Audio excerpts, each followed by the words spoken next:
তখন ওই বন্ধু যে অসুস্থ, তার যে পেরেশানি, সে পেরেশানিটা সেইভাবে জাহের করে।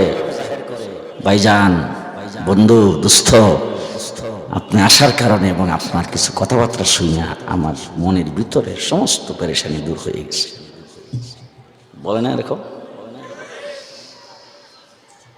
আমার নবী মুহাম্মদুর রাসূলুল্লাহ সাল্লাল্লাহু আলাইহি ওয়াসাল্লাম, আল্লাহ পাকের হাবিব হযরত ইব্রাহিম আলাইহিস সালাম ছিলেন আল্লাহ পাকের খলিল। খলিল ও দোস্ত, হাবিব ও দোস্ত। কিতাবের মধ্যে আসছে খলিল ওই দুষ্টকে বলা হয় যে দুষ্টের সঙ্গে দুস্তি করে সব নিয়ে নেওয়া হয়, আর হাবিব ওই দুষ্টকে বলা হয় যে দুষ্টের সাথে দুস্তি করে সব দিয়ে দেওয়া হয়। বেশ কম কথা। দুষ্টের সাথে দুস্তি করে সব দিয়ে দেওয়া হয় যে দুষ্ট, তাকে হাবিব বলা হয়। আল্লাহ পাক জিবরাইল আমিনকে বলেন, জিবরাইল আমার হাবিবের কাছে যাও, আমার হাবিবের মনের পেরেশানি, মনের বিশালতা, মনের দুঃখ কষ্ট মুসার দায়িত্ব আমি আল্লাহ। সুতরাং আমি দুনিয়াতে তোমার মাধ্যমে উহি পাঠাই আসিটা মুছতে চাই না, আমার দরবারে নিয়ে আসতে চাই। সকালে নাস্তার পরে কইেন সুবহানাল্লাহ, নিয়ে আসতে চাই আমার দরবারে, নিয়ে আস।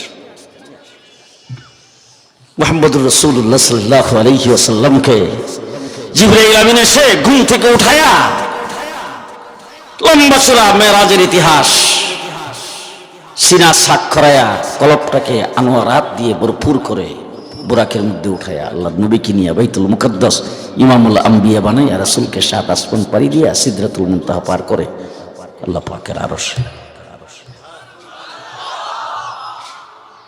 প্রতিনিধি দলের সদস্য রাসূলের সাথে কয়জন? জি, আরে জিবরাইল আমিন সিদরাতুল মুনতাহার ইমিগ্রেশনে যায় কো আমার আর সামনে ভিসা টিসা নাই। রাসূল বলছেন তোমার ভিসা নাই, তা আমার ভিসা? আপনার উইদাউট ভিসা, আপনার জন্য কোনো ভিসার প্রয়োজন নাই।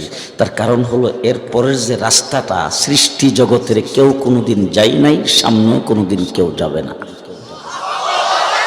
আপনার জন্যই বানাইছে। তাহলে জিবরাইল আমিন যাইতে পারল না, ওই জায়গায় গেলেন কে? একমাত্র আল্লাহ পাকের হাবিব, একজন রব্বুল আলামিন আর একজন রাহমাতুল লিল আলামিন। ক্যামেরাম্যান বোধ 2 জন ছিল, জি, ফটোগ্রাফার, সাংবাদিক, বডিগার্ড, লেখক কেউ নেই, 2 জন। একজন রব্বুল আলামিন আর একজন রাহমাতুল লিল আলামিন, 2 জনের বৈঠক। বন্ধু, আপনি কষ্ট পেয়েছেন, ব্যথা পেয়েছেন, আপনার মাথায় খতমে নবুয়তের তাজ রেখে দিলাম। বন্ধু, আপনার উম্মতকে সর্বশেষ উম্মত বানিয়ে দিলাম।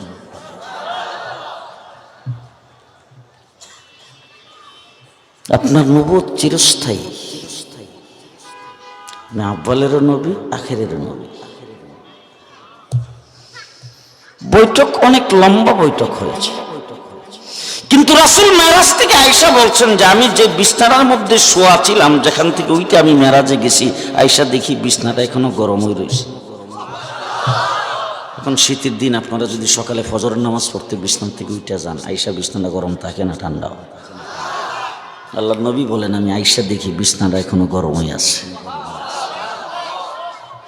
কিন্তু বৈঠক হয়েছে কতটুকু? আমাদের দেশে কোন রাষ্ট্রপ্রধানের সাথে বৈঠক হইলে পরের দিন আমরা পত্রিকায় দেখি ইমুক রাষ্ট্রপ্রধানের সাথে বৈঠক হয়েছে, 8টা চুক্তি স্বাক্ষর হয়েছে, তার মধ্যে পদ্মার পানি চুক্তি 1 নম্বর, কিয়ামত পর্যন্ত পাবে কিনা সন্দেহ। একজন রব্বুল আলামিন আর একজন রাহমাতুল লিল আলামিন, 2 জনের বৈঠক, কয়টা চুক্তি স্বাক্ষর হবে? কথা কিন্তু শেষ, 2 জন বলে। কিয়ামত পর্যন্ত উম্মতের জন্য যা কিছু প্রয়োজন সব এক মেরাজের রাত্রিতে বৈঠকে ফাইসালা, এক বৈঠকে ফাইসালা। সুতরাং ফাইসালা হয়েছে মেরাজের রাত্রিতে রজবের 27 তারিখে আল্লাহ এবং আল্লাহ পাকের মাহবুব দুইজনে বসে একসাথে আমেরিকা যাই করুক ইসলামকে শেষ করতে পারে। মারতে মারতে আমেরিকা কাহিল হবে, মার খাইতে খাইতে আফগানিস্তান কাহিল হবে না। মারতে মারতে বর্মা কাহিল, মারি খাইতে খাইতে আরাকান কাহিল হয়নি। চামড়ার দাম কমায়া মাদ্রাসা বন্ধ করে দিবা? হায় হায় হায় হায়, তোমাদের যাকাত ফিতরা মান্য দান যা আছে সব বন্ধ করে দাও। কওমি মাদ্রাসা একদিনের জন্য বন্ধ হবে না। চলছে ওই মেরাজের রাত্রিতে ফাইসালা। ফাঁস 313 জন মাঠে নামছে। জিবরাইল আমিন আয়েশা বলতেছেন, হুজুর আইছি মেজর জেনারেল, সাথে বেশি না 3000 আছে। কাশপুর ব্রিজের ওই পাশে রাইখাইছে আরো 5000 ওয়েটিং। কাশপুর ব্রিজ না করলে আপনারা বুঝতেন না, ওয়েটিং এ 5000 আর 3000 মাঠে। সাহাবী আয়েশা দৌড়ে বলে, হুজুর তলোয়ার মারছে ঠিকই, তলোয়ার গর্দান পর্যন্ত যায় পৌঁছে নাই, কিন্তু তাকায় দেখলাম গর্দানটা কাইটা পড়ে গেছে। প্রচন্ড বেগে যুদ্ধ চলছে। নবী প্রেমিক ভালো করে শোনে। হযরত আব্দুর রহমান ইবনে আউফ দূর থেকে দেখে আবু জাহেল একটা উঁচা ঘোড়ার উপরে বসে, তার গর্দানটা উঁচা, বড় বড় হাত ডাক দিয়ে যুদ্ধ পরিচালনা করে। দেখা মনে মনে ভাবতেছে, আবু জাহেলের উপর যদি সুযোগ পাই তাহলে তো আক্রমণ করা লাগবে, কিন্তু আক্রমণ করতে হলে আমার পাশে 2-4 জন একটু শক্তিশালী মুজাহিদ থাকা দরকার। এই শক্তিশালী মুজাহিদ তালাশ করার জন্য উনি ডাইনে বামে তাকাইতেছে, এমন সময় 2টা ছোট ছোট বাচ্চা এসে 2 পাশে দাঁড়াইছে। দেখা মনটা খুব খারাপ হয়ে গেছে। হাই হাই, আমি চাইলাম কি আর হইল কি? এই 2 ছোট বাচ্চা এখন যদি কোনো বিপদ আসে এদেরকে কোলে নিয়ে আমার দূর দেওয়া লাগে কিনা।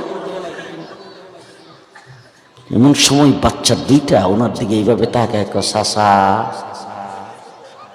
আবু জাহেল সাহেব রে চিনেন? এই তোমাদের মাইক কি? আবু জাহেল সাহেবকে চিনেন?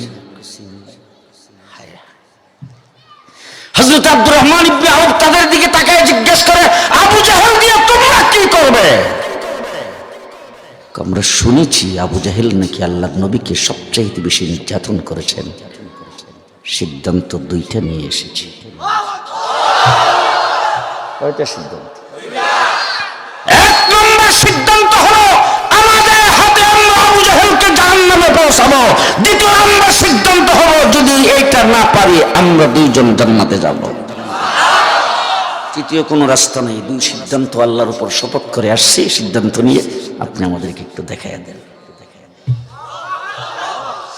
হযরত আব্দুর রহমান ইবনে আউফ সিরাতে খাতামুল আম্বিয়ার ভিতরে মুফতি শফি রহমাতুল্লাহি আলাইহি লিখছেন, আঙ্গুলের ইশারায় দেখাইছেন ওই যে দেখা যায় এইটাই আবু জাহেল। দেখাইতে দেরি হয়েছে, বাস পাখির মতো 2টা বাচ্চা আবু জাহেলের উপরে চাপায়া পড়তে দেরি হয়। এবার মারবো কই? ছোট বাচ্চা উঁচা গুড়ার উপরে বসা, তলোয়ার দিয়া লাগাল। 2 জন সহোদর ভাই, একজনের নাম মাজ আর একজনের নাম মুআফিজ। মাজের বয়স 10 বছর, মুআফিজের বয়স 8 বছর। এক ভাই আরেক ভাইয়ের দিকে তাকায় কয়, ভাই এইভাবে ফালান যাইতো না, ঘোড়ার ফাউডি কেটে দেয়।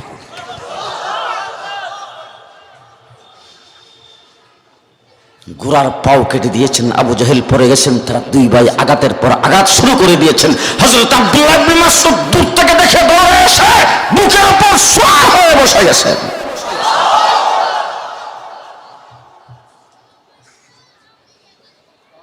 রাসূলুল্লাহ সাল্লাল্লাহু আলাইহি ওয়াসাল্লাম বলেছেন, মুসা আলাইহিস সালামের যুগে ছিল ফেরাউন, আর আমার যুগের ফেরাউন আবু জাহেল। কিন্তু ফেরাউন যখন পানিতে ডুবা মৃত্যুবরণ করে তখন সেই মৃত্যুর সময়ে হযরত মুসা আর হারুনের উপর ঈমান আনার ঘোষণা দিয়েছে। জিবরাইল আমিন আইসা মুখের মধ্যে পেট ঠেল্লা ধরছে।